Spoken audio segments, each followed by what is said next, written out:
Christmas has always been a bittersweet time for me. The lights, the carols, the crisp scent of pine needles. Those were the things I clung to while everything else crumbled. My name is Lillian, and I've always been the quiet one in the family, the afterthought, the background blur in family photos. If my sister Camilla was the Christmas tree dazzling and adored, I was the extension cord nobody bothered hiding. Please subscribe to our channel and tell me in comments from where are you watching this video. This year was supposed to be different. I had just closed my first interior design contract with a boutique hotel downtown, a real job, not just Lillian's silly hobby, as Dad once muttered at the dinner table.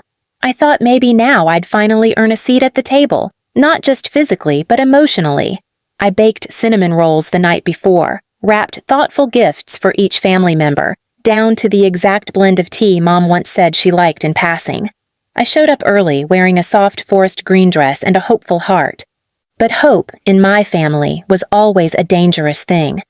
The moment I walked in, Camilla, dressed like a walking Instagram filter in red velvet and gold, gave me a side hug and said, "Oh, you came after all." Dad didn't look up from his phone. Mom handed me a bag of folding chairs and said, "Can you set these up for the kids' corner? You're good at the boring stuff." At dinner, the long table was sparkling with name cards, holiday plates, and gold-trimmed cutlery. My name was nowhere to be found. I glanced around, confused. Everyone was seated, including my sister's Chihuahua, Chester, who sat comfortably in a booster seat with his own holiday-themed bowl. I laughed nervously and asked, "Where should I sit?" Camilla smiled without lifting her eyes. "Oh, we kind of ran out of space, but we saved you a spot near Chester." My mother added, "It's just a seat. He won't bite." Much. My face flushed. They had set up a folding tray beside the kitchen island, with one plate, a mismatched plate, split in half, dog treats on one side, mashed potatoes on the other. "Just pretend it's a charcuterie board," my brother-in-law snorted. Everyone laughed, even the kids. I stood frozen, the cinnamon rolls I brought now cold in my hands. Something inside me cracked, not a snap, not yet. Just a silent shift. I took the seat, ate quietly, let them laugh. But I was already planning my return, quiet, calculated, and wrapped in velvet justice. I didn't sleep that night. Back in my small apartment above the antique shop I'd recently helped redesign, I sat at the window watching snow gather in soft piles below the streetlights. The world outside looked peaceful. Inside me, however, was a storm, a blizzard of humiliation, betrayal, and a cold, steely clarity that I hadn't felt in years. They didn't just seat me beside the dog, they seated me beneath their respect. They saw me as less than a guest, less than family. They thought I wouldn't fight back, that I'd be too quiet, too polite, too spineless to make a move. But what they didn't know was that I'd been quietly building something for years. By morning, I was no longer just Lillian, the background blur in their Christmas memories. I was Lillian, the majority stakeholder in the mortgage on my parents' home. Let me explain. A year ago, when I finally started getting steady work as an interior designer, I met a retired real estate investor named Mr. Aldridge. He'd hired me to redesign his mountain cabin. We hit it off. He appreciated my attention to detail, my resilience, my silence. Over the months, he became a mentor. Eventually, he offered me a minority partnership in a firm that specializes in financing short-term mortgages to families who don't qualify through banks. One of those families I later discovered was my own.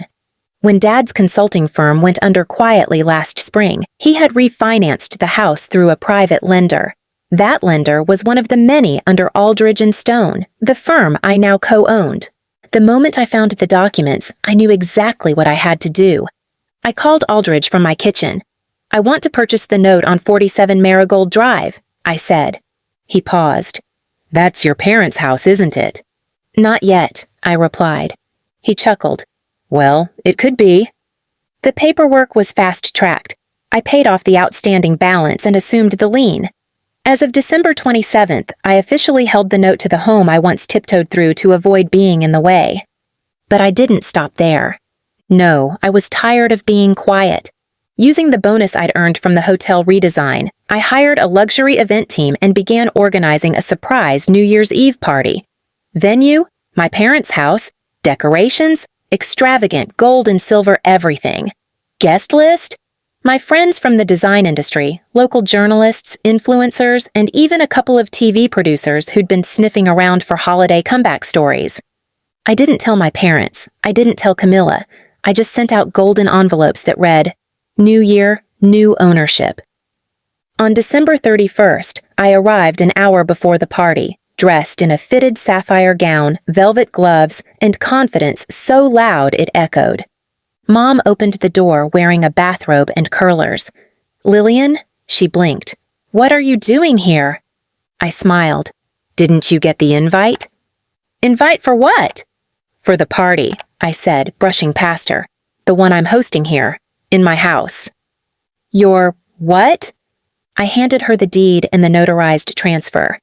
I bought your mortgage, and since the balloon payment defaulted last week, this property belongs to me. Her jaw dropped. Dad rushed down the stairs just in time to see the valet parking signs roll up to the curb. You're joking, he muttered. Number. But the punchline's good, I said. Don't worry, you're invited to stay, as long as you RSVP like the other guests. But maybe this time don't put me at the dogs' table. The doorbell rang, and just like that, the first guests arrived. Influencers in evening gowns, producers with cameras, journalists with notepads. Mom was too stunned to move. Dad tried to bark questions, but I'd already walked away, greeting my guests in the foyer I used to scrub as a child. My quiet revenge was no longer silent. The party was in full swing by 9. Every corner of the house glittered with elegance. Chandeliers hung in places that used to hold ceiling fans. Velvet drapes replaced the dated floral curtains, and the living room, where I once sat cross-legged during family game nights, now held a champagne fountain beneath cascading silver balloons.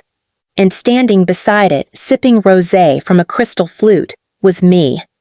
I watched as my parents floated through the crowd like strangers in their own home.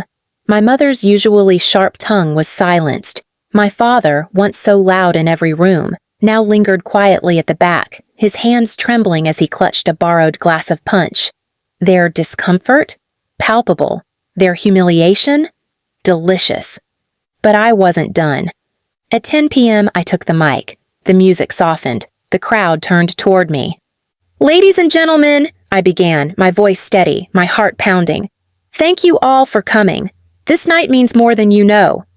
I glanced at my mother, then my father, then Camilla, who had shown up late, wearing fur and confusion.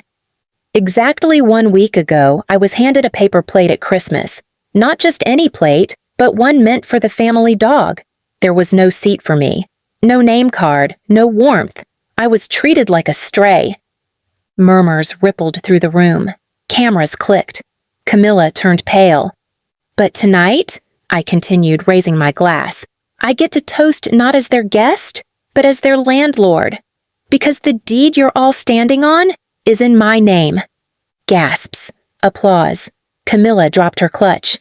And in the spirit of the new year, I smiled, I'd like to make a few things official. I pulled a folder from the nearby console and opened it.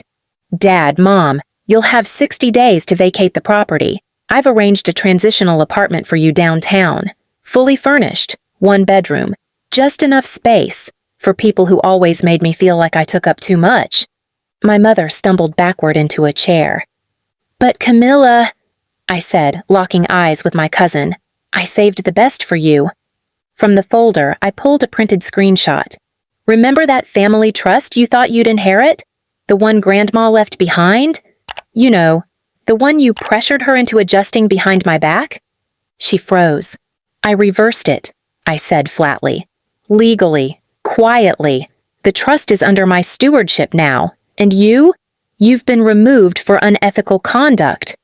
You can't do this, she whispered. I already did. The crowd was silent, hanging on every word. I stepped down from the mic, nodded to the event team, and the music returned, louder, brighter, triumphant. The night went on like a scene from a dream. Guests danced under twinkling lights. A journalist from the local paper pulled me aside to ask if I'd share my story for a holiday feature titled The Girl Who Came Back. I smiled and said, "Maybe. Just don't forget the dog plate." By midnight, the countdown echoed through the house. 3, 2, 1. Confetti flew. And as the last champagne cork popped, I stood in the center of a home I once tiptoed through, knowing I no longer needed anyone's permission to belong. Because they made me share a plate with the dog, but I made sure they'd never eat in peace again.